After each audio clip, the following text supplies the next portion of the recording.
जय हिंद दोस्तों। तो welcome back to YouTube channel friends education. तो कल हमने क्वेश्चंस के थे, टॉर्क निकाला था। टॉर्क किस पे निकाला था? Torque due to electric field on a electric dipole निकाला था। पर यार उससे पहले का एक छोटा सा जो हमने डेरिवेशन किया बताया था, उसका आंसर बताया था, वहाँ पे एक छोटी सी गलती किसी ने नोटिस की। अरे की होगी, नहीं की हो तो करना कि वहां पर था इक्वेटोरियल, क्या था, -1/4πε0 P r² + a²। इसकी वोल रेज टू पावर 3/2 थी। वहाँ पे कल मैं ओनली 2 लिख गया था, वो यार मैं स्प्रिंट हो गया था। मैंने जहाँ पे नोट्स बना रखे थे वहाँ पे मैंने गलती से 2 लिख दिया था, तो ठीक है। और बाकी सब कुछ ठीक था। तो आप इसको एक बार नोट डाउन कर लीजिए, और जहाँ पे करेक्शन है उसको अगर नोट्स बना रहे हैं तो वहाँ पे इसको ठीक कर लीजिए। तो हमारा आज का टॉपिक होगा ये electric field lines. Electric field lines क्या है, किसी ने देखी? नहीं, वो सिर्फ एक इमेजिनरी कंसेप्ट है जिसको हम बता सकते हैं। सर इसकी डेफिनेशन कैसे देंगे, क्या होगा? डेफिनेशन ये आपको एक मैं फील करा देता हूँ होती क्या है कि देखो, इलेक्ट्रिक फील्ड लाइंस है ना, वो शो करते हैं। मान लो यहाँ पे एक पॉजिटिव चार्ज है, यहाँ पे ये मेरा हैंड है, ये पॉजिटिव चार्ज है, यहाँ से ऐसे इलेक्ट्रिक फील्ड लाइन जा रही है। तो जो इलेक्ट्रिक फील्ड लाइन इस पॉजिटिव चार्ज को जिस डायरेक्शन की तरफ लेके जाएंगी, अगर इसको इस तरफ खींचेंगी तो इलेक्ट्रिक फील्ड लाइंस की डायरेक्शन ये होगी। अगर इसको उस डायरेक्शन में भेजेंगे तो इलेक्ट्रिक फील्ड लाइंस की डायरेक्शन होगी वो। तो कहने का मतलब क्या है कि electric field lines those imaginary lines जिनके कारण एक पॉजिटिव चार्ज फोर्स एक्सपीरियंस करता है, और जिस किसी डायरेक्शन में भी फोर्स एक्सपीरियंस होगा उसी डायरेक्शन में होंगी इलेक्ट्रिक फील्ड लाइंस की डायरेक्शन। और बता देता हूँ कि जैसे कि ये कर्व्स होती हैं, smooth curves, these are imaginary smooth curves, ठीक है।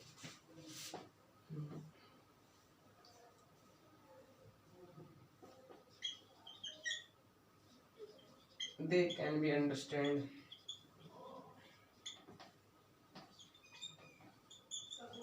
by a force acts on positive charge when placed in a electric field. कि कहने का मतलब क्या है कि ये चीज़ सिर्फ तभी समझी जा सकती है जब भी कोई पॉजिटिव चार्ज एक फील्ड के इलेक्ट्रिक फील्ड के अंदर रखा जाएगा, तो उस फील्ड की डायरेक्शन क्या होगी? इलेक्ट्रिक फील्ड लाइंस, ठीक है। और वैसे एक बात और बता देता हूँ मैं, क्या है, डायरेक्शन नोट डाउन कर ली होगी, नहीं की हो तो इसको थोड़ा सा बैक करो और वापस स्टॉप करो, और उसके बाद इसका स्क्रीनशॉट ले सकते हो आप। अब देखो, तो देखो यहाँ पे मान लेते हो कोई पॉजिटिव चार्ज है, इसके ऊपर इस डायरेक्शन में फोर्स लग रहा है, और ये कर्वली लग रहा है, मतलब ये इसकी मोशन ऐसे हो रहा है। लेट्स जस्ट अज्यूम, तो इसकी जो ये टेंजेंट बनेगी ना, ये टेंजेंट देखो फिर से समझाता हूँ, ऐसे नहीं होगा ना। ये पॉजिटिव चार्ज है, इसके ऊपर फोर्स अलग के, इसकी मूवमेंट ऐसे है, ठीक है। जब हम इसको इस पॉइंट के ऊपर पता करना चाह रहे हैं कि जो इलेक्ट्रिक फील्ड की डायरेक्शन है, फील्ड लाइंस की डायरेक्शन वो किस तरफ है, तो यहाँ पे हम सिंपली एक टेंजेंट बना देंगे। तो जो ये टेंजेंट होगी, ये है टेंजेंट, ये टेंजेंट हमें शो करेगी इलेक्ट्रिक फील्ड लाइंस की डायरेक्शन, ठीक है गाइज। तो गाइज अब बारी है इसकी प्रॉपर्टीज की। सबसे पहली प्रॉपर्टीज क्या है इलेक्ट्रिक फील्ड लाइंस की? पहली प्रॉपर्टीज है these are smooth curves, these are smooth curves। Second properties क्या है इसकी कि इलेक्ट्रिक फील्ड लाइन है ना पॉजिटिव चार्ज से आउटवर्ड निकलती है, आउटवर्ड, और नेगेटिव चार्ज की तरफ आती है inward.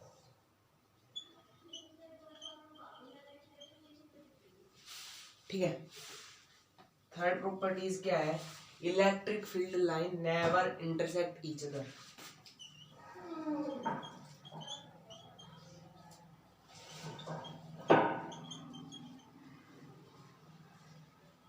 Never intersect each other. कहने का मतलब क्या है, देखो मान लेते हैं ये एक इलेक्ट्रिक फील्ड लाइन है, यहाँ पे ऐसे है, और यहाँ पे दूसरी इलेक्ट्रिक फील्ड लाइन ऐसे है। मैंने कहा है इलेक्ट्रिक फील्ड लाइन कभी इंटरसेक्ट नहीं करती, लेट्स अज्यूम कि वो कर लेती है। ये है पी पॉइंट इसके ऊपर, ठीक है। तो भाई अब मैं बात करता हूँ इस पी पॉइंट के ऊपर नेट इलेक्ट्रिक फील्ड की डायरेक्शन किस तरफ होगी, फील्ड की नहीं, इलेक्ट्रिक फील्ड लाइन से। तो देखो इसके ऊपर निकालेंगे तो इस डायरेक्शन में होगी, और इसके ऊपर निकालेंगे इसका। तो आपको देखा है एक ही आदमी है, ठीक है, नहीं एक ही आदमी है और उसके पास वो क्या कहते हैं दो दो तीन तीन जॉब्स है। देखा होगा यार, काफी होते हैं, पर इसके केस में ऐसा नहीं है कि भाई अब मान लो तो गवर्नमेंट है, गवर्नमेंट जॉब में किसी ने कल रख की नौकरी भर रख दो, वो सब कल रख का काम करेगा, ऐसा तो नहीं है वो चपड़ासी का काम भी करेगा। तो ये वैसा काम हो रहा है कि यहाँ पे इस पॉइंट के ऊपर ये इस डायरेक्शन में भी जा रही है इलेक्ट्रिक फील्ड लाइंस, और इस डायरेक्शन में भी, तो ये पॉसिबल नहीं है। तो थर्ड पॉइंट हो गया क्लियर। फोर्थ पॉइंट क्या है,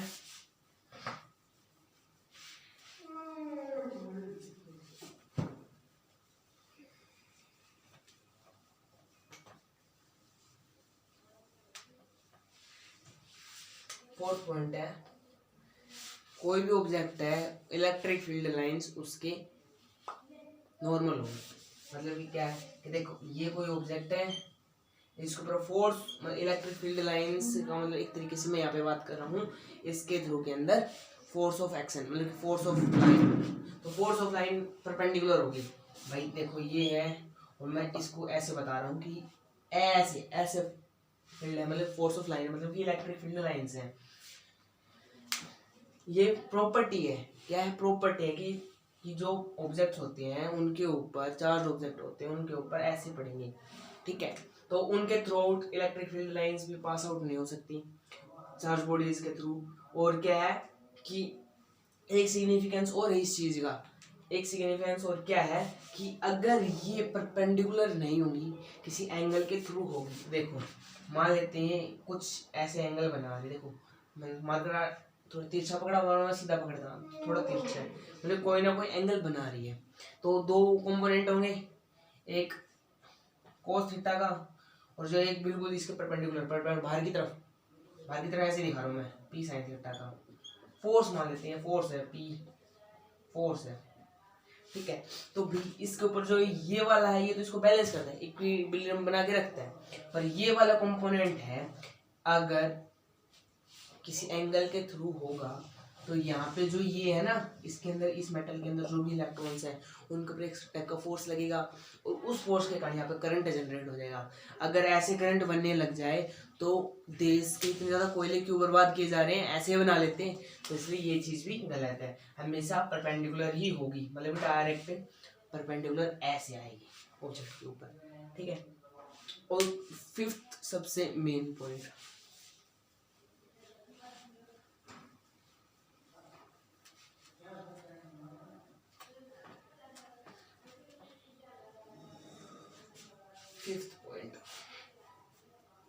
फिफ्थ पॉइंट क्या है कि electric field line do not form closed loops. मतलब कि क्या है, देखो समझो कि भाई क्लोज लूप का मतलब क्या है कि एक कंप्लीट सर्कल एक टाइप से, ठीक है। इलेक्ट्रिक फील्ड लाइन कभी भी ऐसे ट्रेवल नहीं करती, मतलब कि ऐसी फॉर्मेशन करती ही नहीं है, क्योंकि देखो पॉजिटिव चार्ज है यहाँ पे और यहाँ पे नेगेटिव चार्ज है। इससे इस डायरेक्शन में आई, इससे इस डायरेक्शन में आई, यहाँ से आई, यहाँ पे गई, पर ये वापस नहीं आ रही। कहने का मतलब क्या है, इसके अंदर है ना, अंदर इंटरनल, जैसे कि मैग्नेट हम कह देते थे कि नॉर्थ साउथ, साउथ से नॉर्थ ऐसे जा रही है, और अंदर भी साउथ टू नॉर्थ जा रही है। ये यहाँ पे ये अंदर वाला जो सिस्टम है ना वो नहीं है। कहने का मतलब क्या है कि इस चार्ज के अंदर इलेक्ट्रिक फील्ड नहीं है, ओनली बाहर ही होती है, समझे। तो इसलिए ये क्लोज लूप्स नहीं बनाती।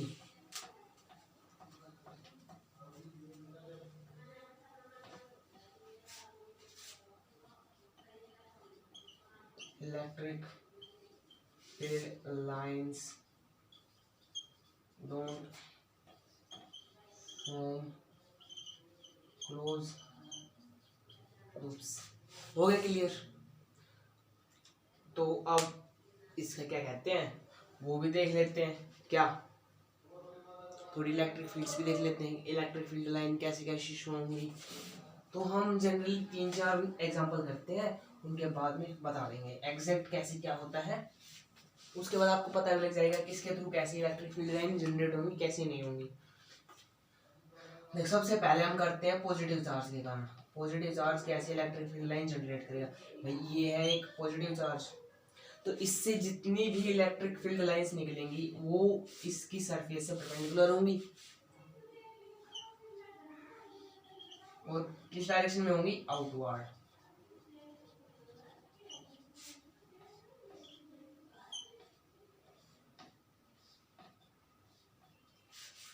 ठीक है गाइस, तो पॉजिटिव चार्ज के लिए जो इलेक्ट्रिक फील्ड लाइंस है उनकी डायरेक्शन होगी ऐसी, ठीक है, और ऐसे उसकी चारों तरफ सिमेट्रिक बनेगी, किसकी, पॉजिटिव चार्ज के कारण इलेक्ट्रिक फील्ड लाइंस की।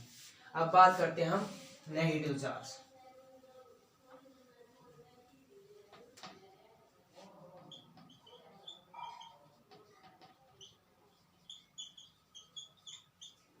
देखो यहाँ पे ये नेगेटिव चार्ज है,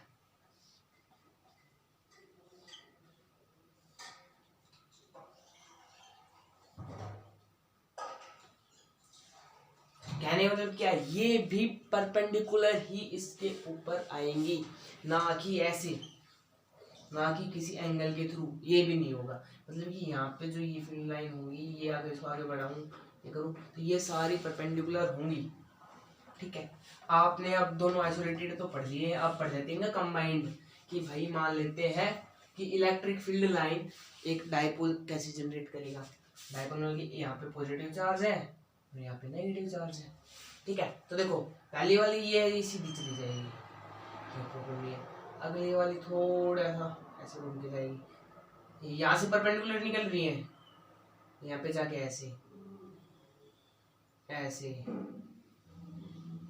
ऐसे, ये परपेंडिकुलर है, ये परपेंडिकुलर सारी, और यहाँ पे भी ऐसे भी परपेंडिकुलर है।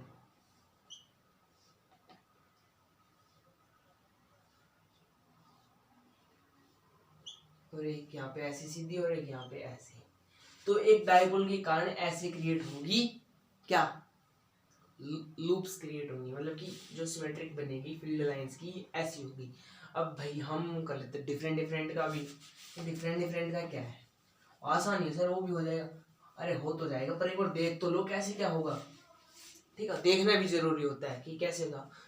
अब देखो क्या है, यहाँ पे पॉजिटिव चार्ज है और यहाँ पे भी पॉजिटिव ही चार्ज है, ठीक है। देखो इसका भी क्या है कि बाहर की तरफ, ठीक है, और इसका भी बाहर की तरफ, तो दोनों बाहर की तरफ छोड़ेंगे तो इसका ऐसे चले जाएगा, इसका ऐसे, सेम यहाँ पे, ठीक है।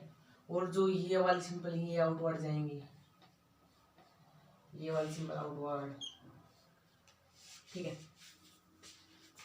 समझ गए भाई।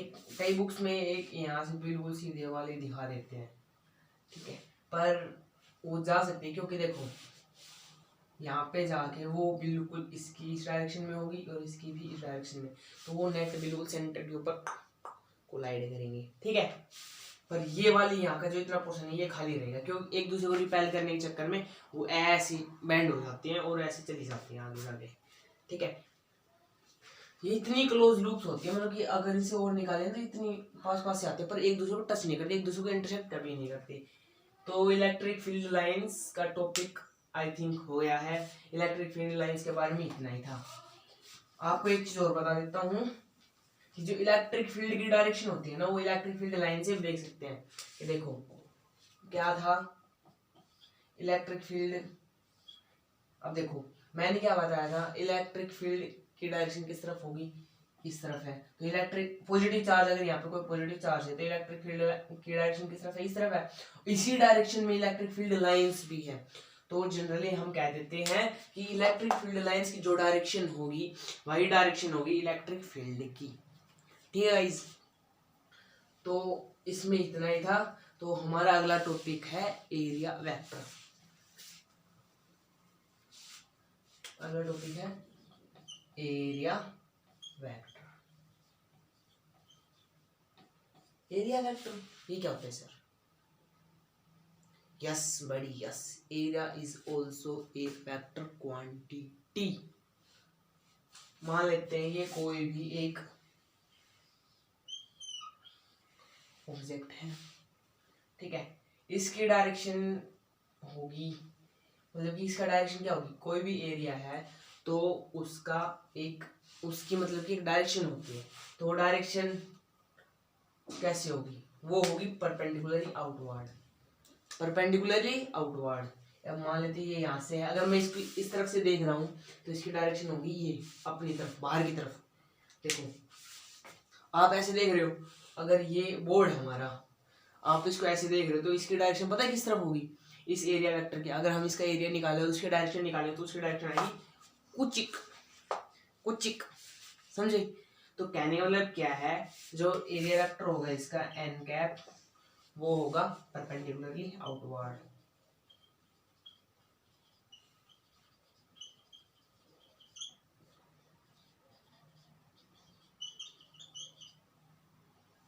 ठीक है, अब बात करते हैं, जैसे कि मान लेते हैं मेरे पास, मैं बुक्स एक बुक लेके आता हूँ, रुको।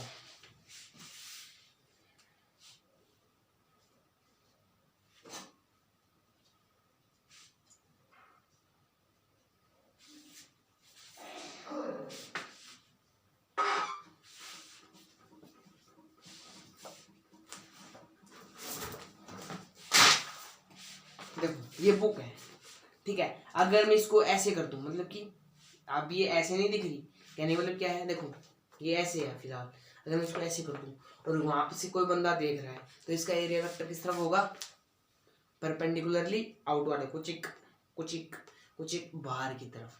समझे? समझ गए? तो हमारा आज का टॉपिक यहीं तक था। एरिया वेक्टर क्या होगा, आउटवर्ड।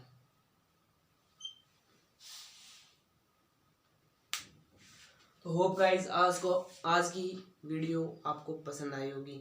अगर आपको हमारी वीडियो पसंद आई हो तो इसको लाइक करें, शेयर भी करें और सब्सक्राइब तो करना ही है। और साथ में जो बेल आइकन है ना, बेल आइकन उसको देखो नीचे, उसको प्लीज प्रेस करो ताकि आपके पास नई न्यू अपडेट्स आ सके। तो थैंक्स।